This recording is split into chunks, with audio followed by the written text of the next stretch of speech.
Welcome to Subramani. Around the Diwali time, it is also important to remember that markets could go down, right? A few days before Lakshmi Puja, if I am telling you that somebody could make money by shorting the market, maybe for them Lakshmi Puja comes by shorting. For some of us, the Lakshmi Puja has to come by going long. So let me start with the caveat. I am not saying that the market is going to fall tomorrow, and I don't even know why the market will fall, but I know one thing, that the market has to fall simply because the market has gone up. So this bull market, bear market are just cycles. So market has been going through a very good phase.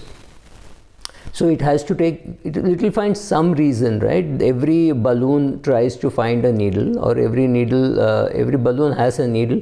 We do not know when it will get pricked. So let us look at some of the international reasons. National reasons, maybe I will do it exclusively, separately, interest rates going up, etc. But look at the international reasons as to what could go wrong. First of all, the relationship between China and US is not in great shape, right?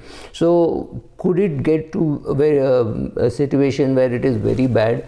The difference, I think, between Biden and Trump is Trump also used to talk a lot of nonsense, but he was not doing the nonsense. He didn't leave Afghanistan. We don't know how Joe Biden is going to behave. So something could happen, something could sap between US and China, and that could lead to a lot of currency fluctuations and create an overall impact in the world market. The rate of interest has been so low that people have been compensated very poorly for taking risk in a debt, that in the US people think that you should no need to take any risk in debt to earn money. And secondly, there is nothing called risk in debt because the government will always come and bail out. So there is a huge population out there which does not understand credit risk in the US, and that could lead to a case where the rate of interest could go up much faster than what you and I think it will, and that could hurt the US market, and the implication is that will also hurt the Indian market. The problem is today the number of investors is high, but many of them have a leverage position, and they will be the first persons to be hit. So if leverage is hit in US, leverage will be hit in India, and leverage and the people who are leveraged, who have no clue of how to sell, will hold on thinking the market will recover, and then one day the broker will himself sell the share. So that is one of the worst things that can happen. I had in one of the comment sections, somebody had posted a video about the horrible Chinese real estate market, and the Chinese real estate market could be hit, and if that is hit, we do not know the implications that it will have on Hong Kong, Taiwan, and maybe all worldwide. And also that brings us to the next one. The China-Taiwan relationship is again very delicate, and if there is some skirmish there and the Americans interfere, that could worsen the US-China relationship. So internationally speaking, I can think of these reasons. Then what could also happen is when the US tightens its belt, it will against China, it will put pressure on EU to also do that with China. Now whether it is Asia, let us talk particularly about India or US or EU, we are all excessively dependent on China. It's easy to say, but I'm recording this on a OnePlus camera, right?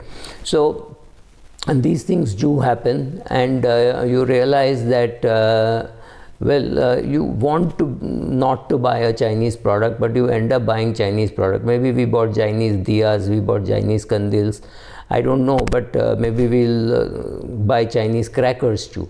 So asking China to keep quiet is different, and being able to influence China, whether it is by EU or whether it is by US, is doubtful.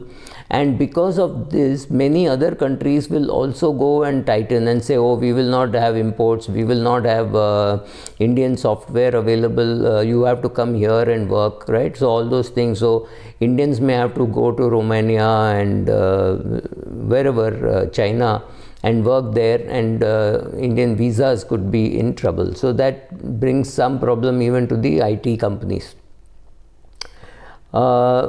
What else can go wrong? Well, we have not spoken about the big C, that is COVID, right? So another variant of COVID from China or somewhere else, and that could again spread panic. Remember, we will never be able to, I don't know when will we be able to conquer COVID fully. We have not conquered AIDS, we have not conquered dengue, we have not conquered any of that stuff, right? So we do lose people to dengue. Friend's son died of dengue at the age of 10. It is still a nerve-wracking thing when I got a call saying such and such a thing had happened. It is unthinkable, but yes, we don't want to think. But yes, what about a new COVID variant? That could be another big problem for the world economy, not just the Indian economy. We also do not know the social impact of COVID, right? Many people have lost their jobs. Young boys and girls, 22-year-old boy and 18-year-old sister have lost their parents. They don't know where to buy the milk from. They don't know how to make the electricity bill payment, nothing. So those kids coping up, we do not know what is going to be the social impact of this.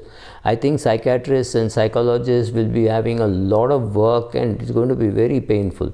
And that too in a country, or I don't know how it is all over the world, where it is almost stigmatic to say, oh, I need a counselor, I need a shrunk, right? So we don't know whether those things, what will be the implications of all that. Will more and more people buy only shirts and coats and people stop buying pants? I really don't know. So the implications of all that, will the number of cars go up? Will people sell off their houses and go to smaller houses? I see people selling 15,000 square foot offices and shifting to 5,000 square foot offices. I see companies saying, oh, now it is exclusive, you can do work from home permanently. But we don't know, when new CEO comes and says, no, we cannot have this socially, we need to meet, we are human beings, we are social animals, so all of us should come together. I think that will also come. For example, I'm no longer doing lectures online, right? The only thing I record is my video. I don't want to work on online stuff. So I'm doing offline classes. I'm doing 3-4 sessions in the month of November and December, which I'm happy with, because I also want to go out and meet people. So we do not know the socially what is the cost and how quickly we will recover, right? So that is again, I can't think of anything else very urgently, but I think China is centerpiece to any international thing happening. China, EU, China, US, China, rest of Asia, and China, rest of Asia forcing the US to interfere. All these things are likely to have an impact on the world economy. What about India? Will the interest rates keep going down? I don't know. Will interest rates go up? Well, it looks like. But what happens if India comes into the global index for debt, which means you will see a few $1 billion, maybe $100 billion flowing into India, which could force interest rates down. So today, if you are at 6.35 in the gilt, what happens when it comes down to 3.2 or something like that? And that is bound to happen if $100 billion comes in. So suddenly the economy, your expectation from equity has to go up, so go down, sorry. So if interest rates come down, all asset prices come down, right? Other worry is when we are all very happy with a boom in commodity prices. Oh, Hindalco is doing well, Vedanta is doing well, Hindustan Oil is doing well, it's fantastic. But remember, materials, raw materials cost going up means some other industries' EPS going to go down. We see Mahindra Holiday Resorts with very good occupancy, but we do not know what will be the impact on the second, third COVID, whatever you want to call it. So those are the issues before me, which I think the market will go down. Then we do not know global warming effects. What happens if there is a famine in China, a famine in India? Do we have the skill sets to cope up with all those things? Yes, we can believe that because we cope with COVID, we can cope with those things, but it's still not known, right? Some cyber war internationally, somebody hacking some airline, some crash happening. We don't know those things. I'm not even going into those areas which I don't even know how to think about, right? So what else could happen? A lot of bad debts could happen. A lot of Ponzi schemes could come up. Already Ponzi schemes exist even in things like crypto. Let's have a look. All the best. So it is not to suggest that the markets are about to crash, but when the market crashes, none of us will be able to give you a reason as to why it has crashed, and the market will crash.